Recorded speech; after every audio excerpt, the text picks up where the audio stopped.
Somewhere in America, there's a town you can only reach by hiking a canyon, riding a mule, or catching a helicopter on a good weather day. Modern life feels like one long group chat you never asked to join. Notifications, traffic, noise, opinions on loudspeaker. You don't actually need another destination on your bucket list. You need an escape hatch that still shows up on a map. So today, we're counting down 15 real US towns where the volume drops, the world slows down, and your phone finally gives up before you do. These places aren't fantasy novels or filtered van life reels. They're functioning communities hiding in plain sight, where isolation isn't a punishment, it's the product.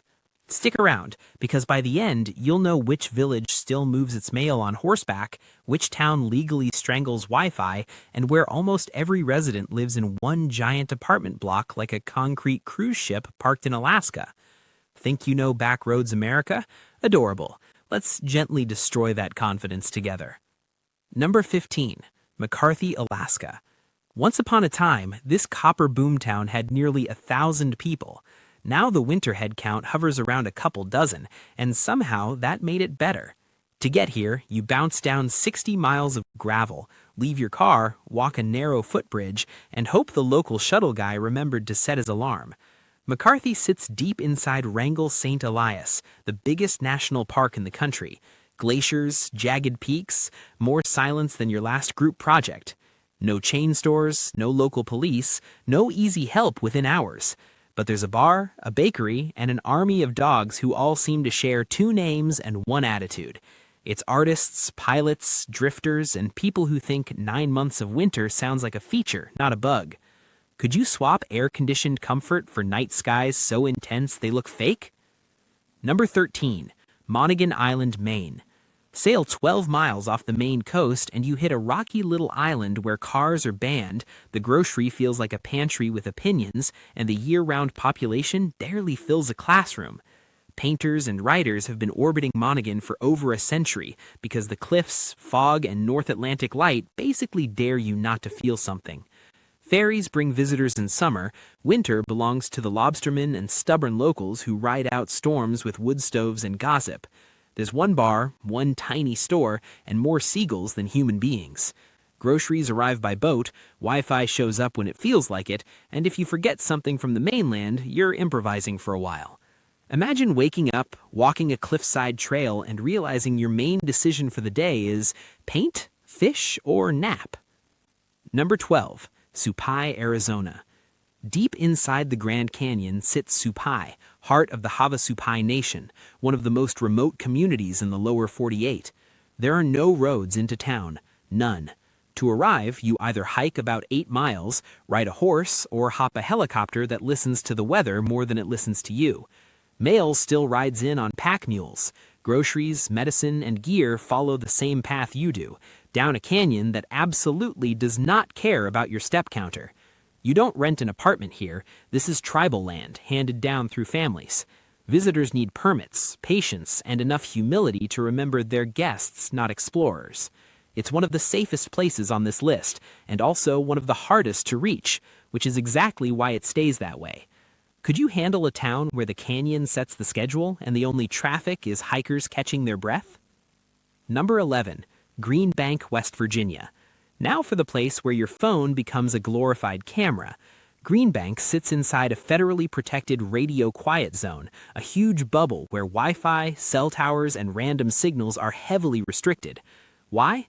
Because a gigantic radio telescope nearby is listening for whispers from distant galaxies, and your Bluetooth speaker would sound like someone screaming during meditation. The result is a small Appalachian town where your smartwatch stops being smart, conversations happen face-to-face, and the loudest technology might be a pickup truck that needs a muffler. Need GPS? Try an actual paper map. Want to scroll social media? You'll be forced to scroll your own thoughts instead.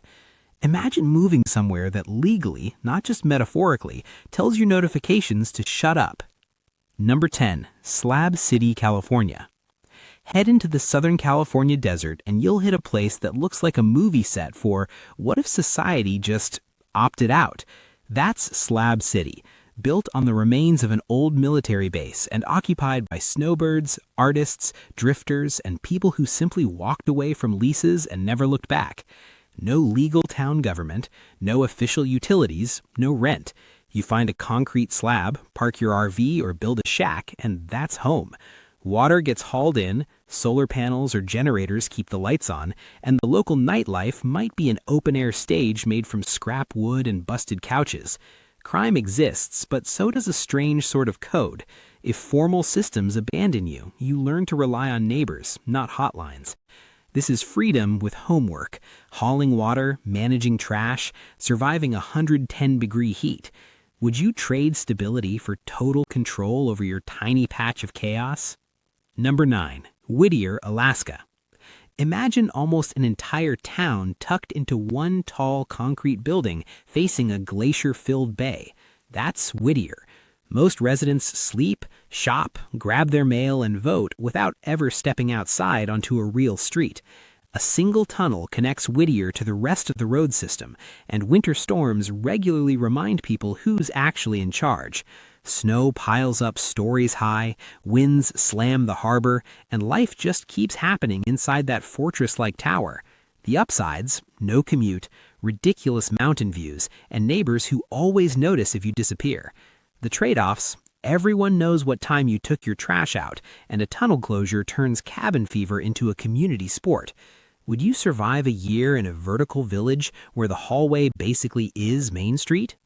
Number 8. Grafton, Utah.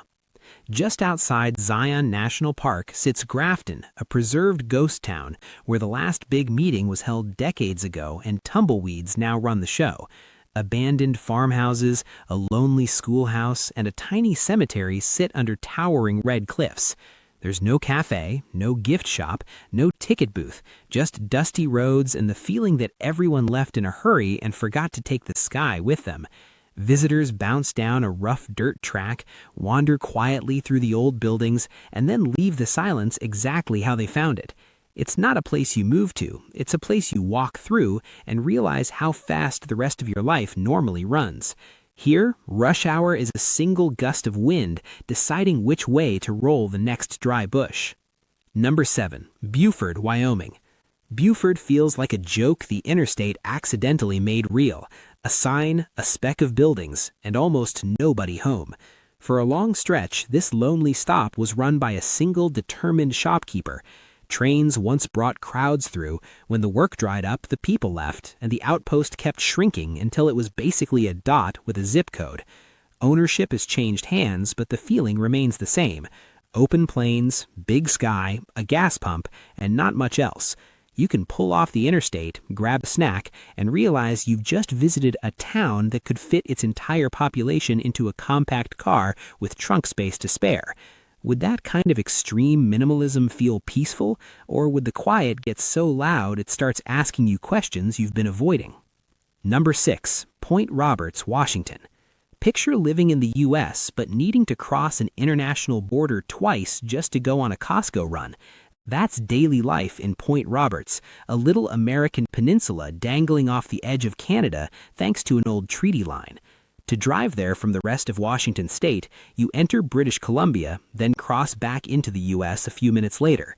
Groceries, school, appointments, suddenly everything comes with customs forms and passport checks. The payoff? Quiet neighborhoods, forested streets, beach access, and a community that really means it when they say they know all their neighbors. In big cities, running errands means traffic. Here, it means diplomacy. Could you handle a town where forgetting milk at the store turns into a two-country problem? Number 5. Ten Sleep, Wyoming. In the foothills between two rugged mountain ranges sits Ten Sleep, a small ranching town with a postcard-level main street and a canyon full of world-class rock climbs right up the road. The name comes from old travel routes. It was 10 nights' journey between important stopping points. That sense of deliberate pacing still lingers. There's a bar, a cafe, a handful of shops, and not a lot else, unless you count thousands of limestone roots bolted into the nearby cliffs. Climbers from all over the world camp under the stars, then drift into town to drink coffee next to locals whose families have been here for generations. Stores close early, options stay limited, and the rhythm of life follows sunrise, weather, and calving season more than headlines. Does that sound boring, or like exactly the kind of reset your brain's been begging for? Number 4. Isle o Ho, Maine. Off the coast of Maine, partly inside Acadia National Park, sits Isle o Ho, a rugged island where year-round residents can almost all fit in one potluck photo. There's no bridge, no direct road, just a passenger boat that runs on its own schedule and definitely doesn't care about your connecting flight. Hiking trails cross granite headlands, waves slam rocky coves, and the village hugs a tiny working harbor. Winter is for the few full-timers. Summer brings in hikers and vacationers, then sends them back to the mainland with sand in their shoes and no guarantee their emails actually went through.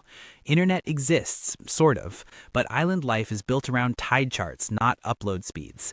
Out here, the loudest argument might be between the wind and the gulls. Number 3, Jarbidge, Nevada.